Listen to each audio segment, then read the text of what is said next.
Hello दोस्तों, good evening. कैसे हो आप लोग? फिजिक्स विजार्ड चैनल में आपका स्वागत है।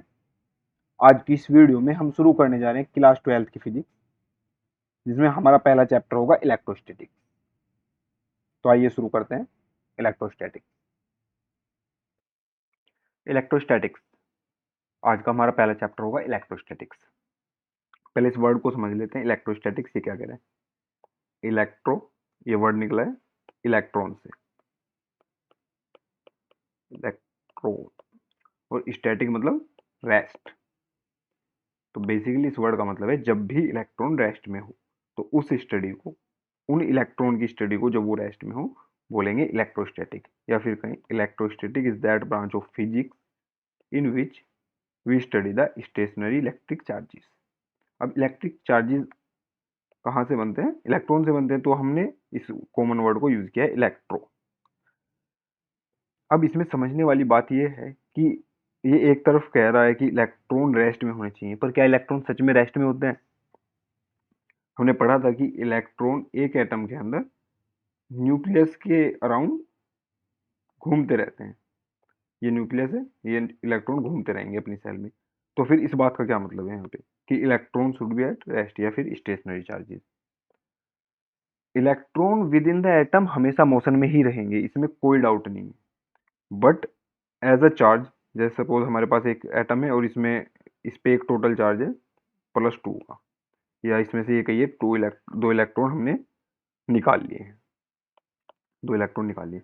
अब ये मूव नहीं करना चाहिए, या फिर ये जो 2 इलेक्ट्रॉन है हमारे पास, ये मूव नहीं करनी चाहिए। बट अगर आपको लगता हो कि electron with in a atom rest में होंगे या रेस्ट में होने चाहिए, इस चीज के लिए ऐसा नहीं होता है। With in the atom electron हमेशा मोशन में ही होंगे।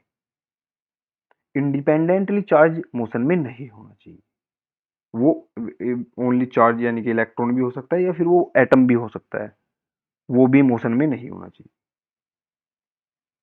तो चलिए आज समझते हैं इलेक्ट्रोस्टैटिक्स को अच्छे से, क्या है ये और इसकी क्या कहाँ कहाँ जरूरत पड़ती है, क्या क्या एप्लीकेशन। इलेक्ट्रोस्टैटिक्स हमारे पास 2 पार्ट में डिवाइडेड है, electric field, electric charges and electric field, और दूसरा electrostatic potential and capacitance. Electrostatic potential and capacitance आज का हमारा पहला चैप्टर होगा, electric charges and electric field. Electric charge and electric field में हम 2 पार्ट पढ़ेंगे। पहला इलेक्ट्रिक चार्जेस, चार्जेस क्या हैं, कैसे काम करते हैं और किस किस टाइप के होते हैं, और बाद दूसरा पॉइंट होगा इलेक्ट्रिक फील्ड। खाली फील्ड लिख लेते हैं। इलेक्ट्रिक फील्ड कैसे बनता है, चार्जेस का क्या रोल है, कितने तरह का होता है, पॉजिटिव, नेगेटिव, अट्रैक्टिव, रिपल्सिव, वो सब हम इसमें पढ़ेंगे। तो चलिए शुरू करते हैं अपना पहला chapter, electric charges and field. जैसे कि आपको पता है ये एक बहुत ही बड़ा चैप्टर है और इसको एक वीडियो में कवर नहीं किया जा सकता। तो इसके लिए हम इसको 2 पार्ट्स में या 3 पार्ट्स में डिवाइड कर लेंगे। इसका पहले पार्ट में हम देखते हैं आज हम क्या क्या कवर करेंगे। आज की इस वीडियो में हम कवर करेंगे frictional electricity, electric charges, kind of charges या फिर कहिए types of charges, conductor and insulator, electrostatic induction and electric charges versus mass. Electric charge और मास में क्या क्या सिमिलरिटीज हैं और क्या क्या डिफरेंस है, वो हम इस पॉइंट में देखेंगे। तो चलिए शुरू करते हैं अपने पहले पॉइंट, फ्रिक्शनल इलेक्ट्रिसिटी से।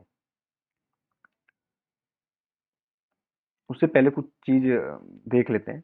आप लोगों ने कभी ध्यान दिया होगा या फिर छोटे रहते कुछ एक एक्सपेरिमेंट किए होंगे कि कभी कभी हम अपना एक कोम्ब लेते थे हाथ में, कोम्ब मतलब कंघा, और उसको अपने बालों में निकालने के बाद छोटे छोटे पेपर पीसेस के पास ले जाते थे और हम देखते थे वो उससे अटैच हो जाते थे। तो जब भी किसी चीज को, सपोज ये हमारे पास रोड है और हम इसको आगे से रब करें, कंघे के साथ भी यही था, हम इसको एक तरह से रब करते थे। इसको हमने हाथों से रब किया, ये बालों से निकलता था तो फ्रिक्शन होता था। तो जब हम इसको रब करेंगे यहाँ पे भी क्या जनरेट होगा, फ्रिक्शन। तो जब भी किसी चीज पे फ्रिक्शन जनरेट होने के बाद उसमें एक एबिलिटी या फिर प्रॉपर्टी डेवलप हो जाए to attract something, to attract something, तो उस प्रॉपर्टी को बोलते हैं इलेक्ट्रिसिटी या फिर इलेक्ट्रिफिकेशन। और वो किस वजह से हुआ? फ्रिक्शन की वजह से हुआ। तो इस पूरे फेनोमेना को बोलते हैं फ्रिक्शनल इलेक्ट्रिसिटी। ये फ्रिक्शनल इलेक्ट्रिसिटी को एक दूसरा नाम भी दिया गया है, स्टैटिक इलेक्ट्रिसिटी। स्टैटिक इलेक्ट्रिसिटी क्यों? क्योंकि जो ये फ्रिक्शनल इलेक्ट या फिर इलेक्ट्रिक इलेक्ट हो, क्योंकि जो भी ये फ्रिक्शनल और स्टैटिक इलेक्ट्रिसिटी यहाँ पे डेवलप हुई, इसको हम कहीं ट्रांसफर नहीं कर सकते। बस ये यही है कि एक कॉम्ब इसको अट्रैक्ट कर सकता है। ऐसा नहीं है कि हम इस कॉम्ब में एक वायर अटैच करें और यहाँ पे एक बल्ब लगा दें। ऐसा नहीं है कि इस कॉम्ब में हम एक वायर अटैच करें और यहाँ पे एक बल्ब लगा दें और ये जल जाए और ये जल जाएगा। इस इलेक्ट्रिसिटी को हम ट्रांसफर नहीं कर सकते, ये बस मोमेंटली होती है टू अट्रैक्ट समथिंग। तो ऐसी इलेक्ट्रिसिटी जो फ्रिक्शन की वजह से बनी हो, उसको बोलते हैं फ्रिक्शनल इलेक्ट्रिसिटी, और ये हमारे घर में कॉमनली पाई जाती है। अभी इसकी डेफिनेशन भी देख लेते हैं, बुक की डेफिनेशन की जरूरत पड़ेगी। The electricity developed by the, ऐसी इलेक्ट्रिसिटी जो डेवलप की गई हो बाय द रबिंग और फ्रिक्शन, रगड़ने से या फिर फ्रिक्शन पैदा करने से, इज कॉल्ड, कहलाती है फ्रिक्शनल और स्टैटिक इलेक्ट्रिसिटी। तो जो भी इलेक्ट्रिसिटी फ्रिक्शन या रबिंग से डेवलप की जाएगी उसको फ्रिक्शनल या फिर स्टैटिक इलेक्ट्रिसिटी कहेंगे। अभी हमने उसको समझ लिया है कि वो कैसे होती है, क्या होता है। इलेक्ट्रिक चार्जेस, इलेक्ट्रिक चार्जेस की डेफिनेशन देख लेते हैं। Electric charges is an intrinsic property of the elementary particle like electron proton. इस बात का क्या मतलब? इलेक्ट्रिक चार्जेस किसी भी एलिमेंट्री पार्टिकल का, या फिर कहिए एलिमेंट्री पार्टिकल इलेक्ट्रॉन और प्रोटॉन की इंट्रिंसिक प्रॉपर्टी है। इंट्रिंसिक प्रॉपर्टी मतलब ये उनकी अपनी खुद की प्रॉपर्टी है, इंटरनल प्रॉपर्टी। इसको हम बना नहीं सकते हैं। ऐसा नहीं है कि हमने एक नई बॉडी बनाई और उसको निगेटिवली चार्ज बना दिया। अगर उसको निगेटिवली चार्ज बनाना है तो उसमें हमको कहीं से इलेक्ट्रॉन ही डालने पड़ेंगे। हम खुद से इसमें ये प्रॉपर्टी नहीं बना सकते। तो जो वो इलेक्ट्रिक चार्ज की प्रॉपर्टी है वो इलेक्ट्रॉन की या प्रोटॉन की खुद की है। वो इनकी पर्सनल गाड़ी की तरह है, ये किसी को नहीं देंगे, किराए पे चला लेंगे। इनको ले जा सकते हैं हम थोड़े टाइम के लिए यहाँ पे कि चलो भाई इसको इलेक्ट्रिक चार्ज देना है, बट हम बना नहीं सकते या इनसे ले नहीं सकते इसको। जहाँ भी इलेक्ट्रिक चार्ज निगेटिव होगा यानी कि वहाँ इलेक्ट्रॉन मौजूद है, जहाँ भी पॉजिटिव चार्ज होगा यहाँ यानी कि वहाँ पे प्रोटॉन प्रेजेंट है, या फिर कहिए जहाँ भी निगेटिव चार्ज होगा वहाँ पर इलेक्ट्रॉन जो है प्रोटॉन से ज़्यादा है, और जहाँ पे पॉजिटिव चार्ज होगा वहाँ प्रोटॉन इलेक्ट्रॉन से ज़्यादा है। क्योंकि ज़्यादा होंगे, आपको पता है पॉजिटिव चार्ज मान लो ये 5 प्रोटॉन है, इलेक्ट्रॉन 3 है, तो 2 प्रोटॉन ज़्यादा हुए। और प्रोटॉन पे कौन सा चार्ज होता है? पॉजिटिव, तो ये पूरी बॉडी क्या होगी? Positively charge, same as electron. तो इलेक्ट्रिक चार्जेस किसी भी एलिमेंट्री पार्टिकल की इंट्रिंसिक प्रॉपर्टी है। अब देखते हैं ये कितने तरह के होते हैं, क्या होता है। इलेक्ट्रिक चार्जेस 2 तरह के होते हैं हमारे पास, एज ऑफ नो, पॉजिटिव और निगेटिव। हमारे पास इलेक्ट्रिक चार्जेस 2 तरह के होते हैं, पॉजिटिव चार्ज और नेगेटिव चार्ज। अभी जैसे बताया पॉजिटिव चार्ज मैक्सिमम, जैसे अभी बताया पॉजिटिव चार्ज प्रोटॉन की वजह से होता है। प्रोटॉन जो है पॉजिटिवली चार्ज पार्टिकल है, या फिर कहें proton positively charge elementary particle है, और electron negatively charge elementary particle है। तो निगेटिव चार्ज होगा इलेक्ट्रॉन की वजह से। तो हमारे पास 2 ही तरह के चार्जेस हैं, negative charge and positive charge. In charges की अपनी प्रॉपर्टीज होती हैं कुछ, जैसे सभी चीज़ों की होती हैं। तो इन प्रॉपर्टीज को हम देख लेते हैं। पहले एक बेसिक सी प्रॉपर्टी समझ लेते हैं चार्जेस की, जो कि बहुत फेमस है, कि जब भी कोई 2 अपोजिट चार्ज आसपास आएंगे वे एक दूसरे को अट्रैक्ट करेंगे। ये इसको अपनी तरफ खींचेगा और ये इसको अपनी तरफ। जबकि अगर 2 सेम चार्ज या पॉजिटिव पॉजिटिव या फिर कहीं निगेटिव निगेटिव आसपास आएंगे तो वो एक दूसरे से दूर भागेंगे, वो एक दूसरे से दूर भागेंगे। ठीक है बच्चों, तो क्या हुआ? पॉजिटिव निगेटिव चार्ज एक दूसरे को अपनी तरफ अट्रैक्ट करेंगे, जबकि सेम चार्जेस रेपेल करेंगे एक दूसरे को। तो अब इस बार इससे पहले आगे बढ़ने से पहले एक छोटा सा एक्सपेरिमेंट जान लेते हैं। तो इलेक्ट्रिक चार्जेस की प्रॉपर्टी देख लेते हैं क्या क्या होती है। इलेक्ट्रिक चार्ज की बेसिकली 3 प्रॉपर्टी होती है, additive property, quantization and conservation of charges. देख लेते हैं क्या क्या होती है। Additive nature of electric charge, इसका मतलब है इलेक्ट्रिक चार्जेस जो होते हैं, अगर हमारे पास बहुत सारे इलेक्ट्रिक चार्जेस हैं, प्लस प्लस प्लस, हाँ उससे पहले एक चीज जान लेते हैं यहाँ पे, इलेक्ट्रॉन और प्रोटॉन इन दोनों के इलेक्ट्रिक चार्जेस जो हैं वैल्यू सेम है। इसकी वैल्यू होगी 1.6 इंटू 10⁻⁻19 कूलम, और इसकी वैल्यू होगी 1.6 इंटू 10⁻⁻19 कूलम। फिर इनमें डिफरेंस क्या है? साइन का। इलेक्ट्रॉन क्या बताया था? निगेटिवली चार्ज, और प्रोटॉन क्या बताया था? Positively charge. और ये सी क्या है यहाँ पे? सी इनकी यूनिट है। हमने 11th के पहले चैप्टर में पढ़ा था कि यूनिट बहुत ही कंपलसरी चीज है किसी भी क्वांटिटी के बारे में बताने के लिए। सी है कूलम, कूलम ये इनकी यूनिट है। तो अब अगर हमारे पास बहुत सारे चार्जेस हैं और हमको टोटल चार्ज बताना है, सपोज ये हमारे पास 5 चार्जेस हैं, इसको 1 2 3 4 5 ऐसे नाम दे देते, और हमको टोटल चार्जेस बताने हैं इस पूरी बॉडी में कितने हैं। हमको टोटल चार्ज बताने हैं इस पूरी बॉडी में कितने हैं, तो कितने होंगे अब निकालते हैं। तो चार्जेस जो हैं हमेशा एल्जेब्रिक सम से निकलेंगे।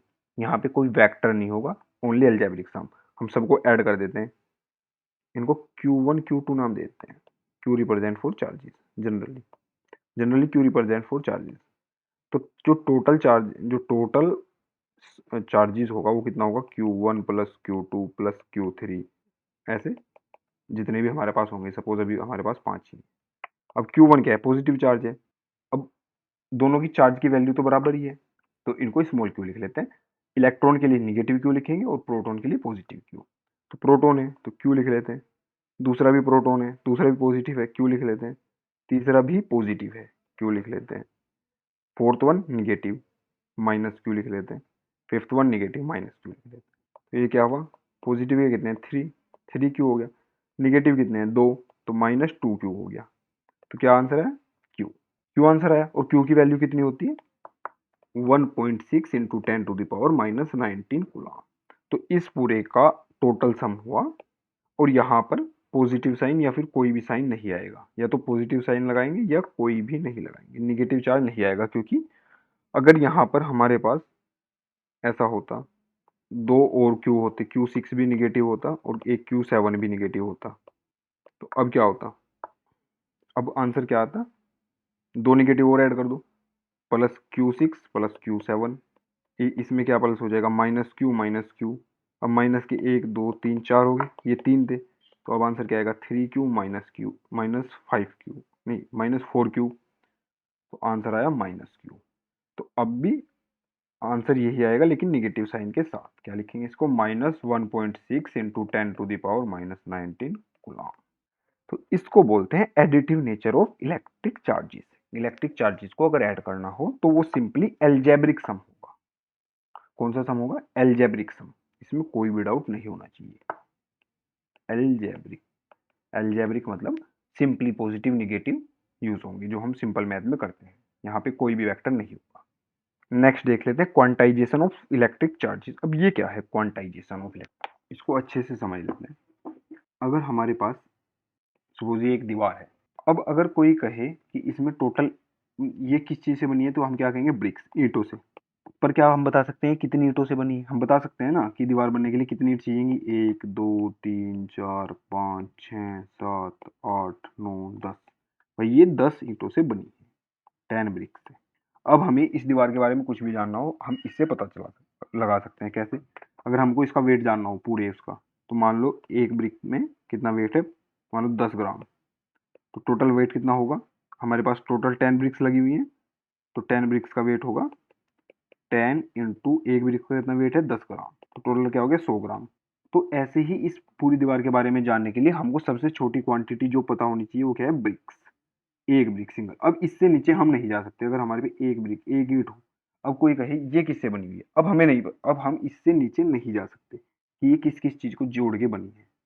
मिट्टी से बनी है वो अलग चीज है, ये इसका मटेरियल है, बट वो एज अ इंडिविजुअल कोई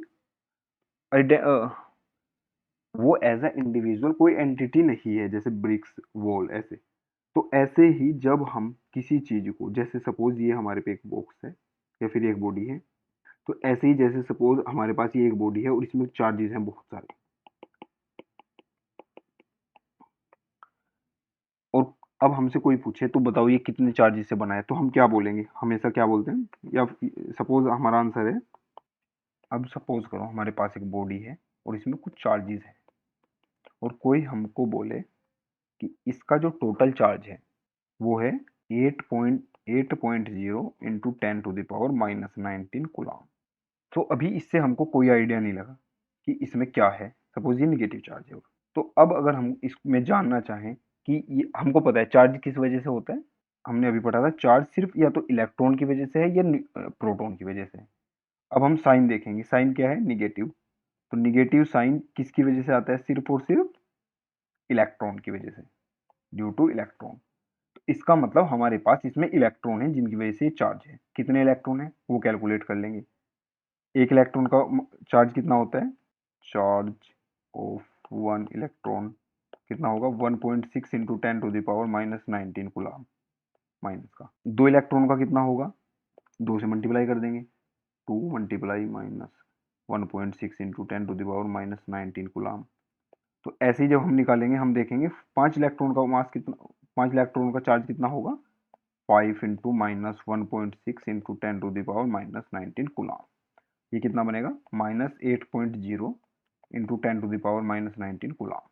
तो यहाँ से हमको क्या पता चला कि इस पूरे बॉडी में सिर्फ 5 इलेक्ट्रॉन है। ये 5 इलेक्ट्रॉन के चार्जेस को मिला के चार्ज बना है जो इसने हमको बताया। कितना, ये।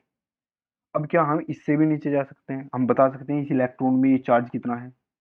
इस चार्ज को पूरे को हमने तोड़ दिया इलेक्ट्रॉन में। अब कोई हमसे कहे एक इलेक्ट्रॉन में 1.6 इंटू 10⁻⁻19 कूलम चार्ज है, -19 कूलम चार्ज है। अब ये बताओ किससे मिलके बना है, तो क्या हम बता सकते हैं, नहीं। तो क्वांटाइजेशन का मतलब यही होता है जब हम किसी भी क्वांटिटी को उसकी एक बेसिक क्वांटिटी का मल्टीपल शो कर सकते हैं। सपोज उसमें हमारे इलेक्ट्रॉन थे 5, तो अब हम इस पूरी क्वांटिटी को कैसे शो कर सकते हैं, 5e। या फिर कहिए 5 इलेक्ट्रॉन है 5e, 5 अगर सपोज करो ज़्यादा होते n होते तो हम इसको क्या लिख सकते हैं, ne। या फिर e को मैं कहूँ charge of e, suppose q या q, तो इसको लिख सकते हैं nqe। और ये क्या था, टोटल चार्ज। टोटल चार्ज इसका किसे रिप्रेजेंट करते हैं, q से। तो किसी भी क्वांटिटी को q को जब हम किसी उसकी बेसिक सबसे छोटी एलिमेंट्री क्वांटिटी के मल्टीपल शो कर सके, उसी को क्वांटाइजेशन बोलते हैं। इसी में यहाँ पे समझ लेते हैं, जैसे इसका क्वांटाइजेशन हो जाता है चार्ज ऑफ इलेक्ट्रॉन या चार्ज ऑफ प्रोटॉन से, ऐसे ही क्या मास का क्वांटाइजेशन पॉसिबल है। सपोज हमारे पास मास है 1 kg, तो हम बता सकते हैं कि ये किससे मिलके बना है। अब कोई कहेगा ग्राम से, 1000 ग्राम होते हैं इसमें, पर नहीं। कंजर्वेशन ऑफ इलेक्ट्रिक चार्जेस, इसका क्या मतलब, इसका मतलब है कि इलेक्ट्रिक चार्जेस हमेशा कंजर्व रहते हैं। ये वर्ड तो हम बहुत ज़्यादा फेमिलियर है, पता ही रहता है एक्सरसाइज में, कंजर्वेशन। तो इलेक्ट्रिक चार्जेस हमेशा कंजर्व है। इसका क्या मतलब है कि अगर एक बॉडी में कुछ इलेक्ट्रिक चार्जेस है, सपोज कहिए n q, ये टोटल चार्जेस है, तो ये हमेशा कंजर्व रहेंगे, यानी कि कम या ज़्यादा नहीं हो सकते। हम इनको डेस्ट्रॉय या क्रिएट नहीं कर सकते, neither be created nor be destroy. But हाँ, ये एक बॉडी से दूसरी बॉडी में ट्रांसफर जरूर, तो ये ट्रांसफर हो सकते हैं, बट क्रिएट या डेस्ट्रॉय नहीं हो सकते, इसलिए इनको बोलते हैं कंजर्व। तो अगर हम कहें कि कंजर्वेशन ऑफ चार्जेस कैसे पॉसिबल है, तो कहेंगे कि आइसोलेटेड बॉडी में चार्जेस हमेशा कंजर्व रहते हैं, क्योंकि अगर दो या ज्यादा बॉडी होंगी तो may be there is a transfer of charge. But क्या ऐसा मास के साथ पॉसिबल है, नहीं। क्यों, क्योंकि अगर हमारे पास एक मास है, सपोज कीजिए m, तो ये हमको पता है एनर्जी में convertible, it can be convert into energy. उसकी बहुत फेमस इक्वेशन हम सब लोग जानते हैं, इक्वल टू mc², जो दिखाती है relation between mass and energy. तो mass can be converted into energy and vice versa, so mass is not conserve. तो ठीक है बच्चों, कंजर्वेशन ऑफ इलेक्ट्रिक चार्ज हमने देखा कि इलेक्ट्रिक चार्ज हमेशा कंजर्व, या फिर कहें electric charge is strictly conserve. तो यहाँ पे हमने इसकी तीनों प्रॉपर्टी देखी, एक बार दोबारा से रिवाइज कर लेते हैं। पहली प्रॉपर्टी थी एडिटिव। एडिटिव जो कहती है कि जितने भी टोटल चार्ज होंगे उनका अगर, जितने भी चार्जेस होंगे इंडिविजुअल, उनका अगर टोटल निकालना हो तो सबको एल्जेब्रिकली ऐड कर देंगे। एल्जेब्रिकली समझिए, एल्जेब्रिकली मतलब होता है नॉर्मल एडिशन। जो हम मैथ में करते हैं, प्लस की चीज है तो प्लस, माइनस की है तो माइनस। एक वेक्टर एडिशन होता है जो, उसमें रूल थोड़े अलग होते हैं, जब आएगा या फिर आपने 11th में पढ़ा होगा, जब आएगा तो हम पढ़ें। यहाँ पे देखते हैं, ये सिर्फ एल्जेब्रिक्स। ये मास में भी पॉसिबल है, क्योंकि मास तो वैसे भी प्लस और या माइनस नहीं होता है, तो मास भी, जितने भी मास है हमारे पे उन सबको M1 M2 M3 कर सकते। मास भी एडिटिव है, मास के लिए भी ये पॉसिबल। मास का साथ साथ में क्यों बता रहे हैं, क्योंकि बाद में हमको इन दोनों का कंपैरिजन करना है, तो तब देखेंगे हम कौन सी प्रॉपर्टी सेम है, क्या अलग है। तो मास भी एडिटिव होता है, मास को भी ऐड कर सकते हैं। दूसरी प्रॉपर्टी क्या थी, क्वांटाइजेशन। ये क्या कहती है, जब भी किसी क्वांटिटी को एक बेसिक या एलिमेंट्री क्वांटिटी के मल्टीपल में रिप्रेजेंट कर सके, तो उसको, उस प्रॉपर्टी को क्वांटाइजेशन कहते हैं। बट मास के केस में ये क्वांटाइजेशन अभी तक, मास के केस में ये क्वांटाइजेशन अभी तक पॉसिबल नहीं। तीसरी प्रॉपर्टी थी जो अभी अभी पढ़ी, conserve. Conserve, charge is strictly conserve but mass due to convertible in an. ठीक है, तो ये आज हमने चार्जेस की तीन प्रॉपर्टीज देखी। कंडक्टर एंड इंसुलेटर्स, इनको हम डीपली करंट इलेक्ट्रिसिटी में पढ़ेंगे, बट यहाँ पे देख लेते हैं इनका basic. Conductor, the substance through which electric charge can flow easily are called conductor. अगर हमारे पास कोई सब्सटेंस है, सपोज वायर, और इसमें को कोई भी चार्ज इजिली फ्लो हो जाता है, तो इसको बोलेंगे कंडक्टर। अगर हमारे पास एक वायर है, वहीं पे इंसुलेटर क्या होगा, the substance through which electric charge can not, can flow easily are called insulator. अगर हमारे पास कोई सब्सटेंस है, ये वायर है, सपोज हमारे पास एक वायर है और इसमें को कोई चार्ज फ्लो नहीं होता है, इजीली फ्लो नहीं होता है, तो इसको बोलेंगे insulator.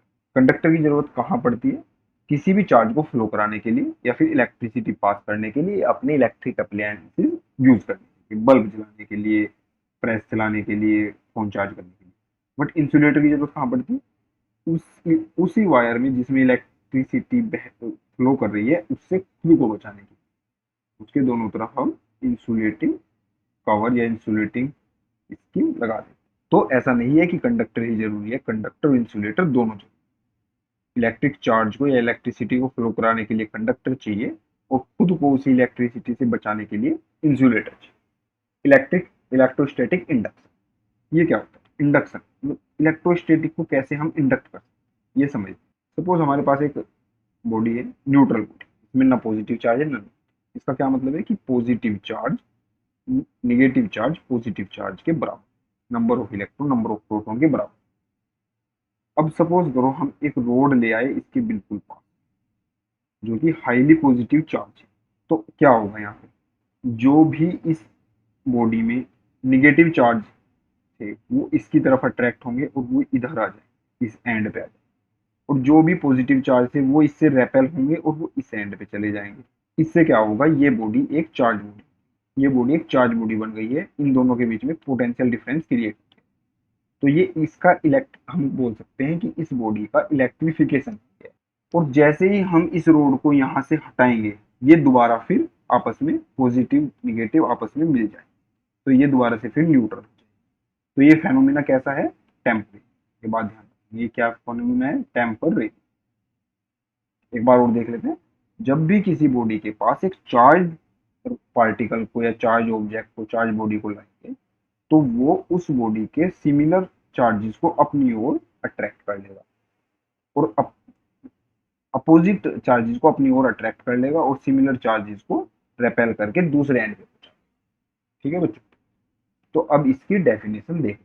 The electrostatic induction is the phenomena of temporary electricity, बताया था ना, temporary electricity of a conductor in which, जिसमें opposite charges appear at closer end और सिमिलर चार्ज एट फार्दर। देखा हमने, opposite and similar, opposite charge at closer end और similar charge at farther in the presence of nearby charge particle, ये charge particle की presence. तो इस phenomena को, जब किसी ऑब्जेक्ट के पास एक चार्ज बॉडी को लाएं और वहां वो ऑब्जेक्ट चार्ज बन जाए उसके प्रेजेंस से, इसकी प्रेजेंस से, तो उस फेनोमेना को इलेक्ट्रोस्टैटिक इंडक्शन कहते हैं। ये कंपैरिजन है, इसको एक बार देख लेते हैं। वैसे इसके मैक्सिमम पॉइंट हम देख चुके हैं, फिर भी एक बार देखें। इलेक्ट्रिक चार्ज में भी पॉजिटिव निगेटिव और जीरो, प्रोटॉन होंगे तो पॉजिटिव, इलेक्ट्रॉन होंगे तो निगेटिव, और दोनों बराबर होंगे तो zero. Mass is of one kind. ये वन काइंड क्यों लिखा मैंने, क्योंकि बहुत सी बुक में ये मिलेगा mass is of only positive. अगर दो दो चीजें हैं तो हम इनमें से, और एक दूसरे से अपोजिट हैं बिहेवियर में, एक को हम पॉजिटिव बोल देते हैं, एक को negative, it depend on. But अगर हमारे पास कोई एक ही चीज है, इसको कैसे पॉजिटिव या निगेटिव, ये कोई पॉइंट नहीं, तो इसलिए हम वर्ड यूज करेंगे it is of one kind. दूसरा पॉइंट है इट इज क्वांटाइज्ड। ये हम पहले देख चुके हैं कि ये क्वांटाइज्ड, यानी कि ये Q equals to N E की फॉर्म में रिप्रेजेंट हो सकता है। Quantization of mass is not yet established, ये अभी तक एस्टेब्लिश नहीं। It does not depend upon speed, charge speed पे डिपेंड नहीं करता। मास इंक्रीज विद, ये अभी देखें कि मास इंक्रीज कैसे होगा speed. Charge is always conserve, charge हमेशा कंजर्व रहेगा। ये हमने पढ़ा था, चार्ज को क्रिएट या डिस्ट्रॉय नहीं कर सकते, ये बस ट्रांसफर होगा एक ऑब्जेक्ट से दूसरे। It is not conserve as it get change into energy and vice, ये एनर्जी में चेंज हो सकता है, इसलिए इसको कंजर्व नहीं। हालांकि इसको भी क्रिएट या डिस्ट्रॉय नहीं कर सकते हैं, बस ट्रांसफर कर सकते हैं एनर्जी में। Electric force of between two charges में भी अट्रैक्टिव और रिपल्सिव। अब चार्जेस दो तरह के हैं तो फोर्सेज भी दो तरह की होंगी, तो वो कौन कौन सी होंगी, या तो अट्रैक्ट करेंगे या repel। Gravitation force, gravitation force क्यों बोला यहाँ पे, क्योंकि जो मास की वजह से फोर्स लगती है उसको ग्रेविटेशन फोर्स बोलते हैं। तो ग्रेविटेशन फोर्स हमने 11th में पढ़ा था, ग्रेविटेशन फोर्स होती है Gm1m2/r²। तो ये किसकी वजह से थी, जी कॉन्स्टेंट है, आर डिस्टेंस है, तो मेन फैक्टर क्या था, मास, मासिस की वजह से थी। तो अब मासिस सिर्फ एक ही तरह के होते हैं, it is of one kind only, तो फोर्स भी एक ही तरह की होगी, only always attracting. A charge body always possess मास, किसी भी बॉडी के पास जिसके पास कुछ चार्ज होगा उसके पास मास भी होगा। समझ लेते हैं क्यों होगा। अगर कोई बॉडी, सपोज करो एक इलेक्ट्रॉन ही हमारे पास है, चार्ज तो इलेक्ट्रॉन से ही मिलकर बनेगा या प्रोटॉन, तो हमें पता है इलेक्ट्रॉन का भी अपना एक मास है जो कि 9.1 इंटू 10⁻⁻31 kg। अब अगर हम 15-20 इलेक्ट्रॉन ले लेंगे तो मास भी ज्यादा हो जाएगा। यहाँ से ये प्रूव होता है कि हर चार्ज बॉडी के पास मास तो होगा ही, बट इसके कंपैरिजन में अ बॉडी पजेस मास, जिस बॉडी के पास मास होगा, may not have net charge, ऐसा हो सकता है कि उसके पास नेट चार्ज ना हो। एक बॉडी है जिसके पास 5 इलेक्ट्रॉन है, 5 न्यूट्रॉन प्रोटॉन है, तो मास तो है इलेक्ट्रॉन प्रोटॉन का, पर टोटल चार्ज क्या है, जीरो, इतने इलेक्ट्रॉन इतने। तो किसी बॉडी के पास चार्ज हो तो उसके पास मास भी होगा, बट ये जरूरी नहीं है कि किसी बॉडी के पास मास हो चार्ज। ठीक है बच्चों, अब हम ये पॉइंट देख लेते हैं कि मास इंक्रीजेस विद स्पीड का मतलब क्या था। रिलेटिविटी थ्योरी में हमने एक रिलेशन देखा था, स्पेशल रिलेटिविटी रिलेटिविटी थ्योरी।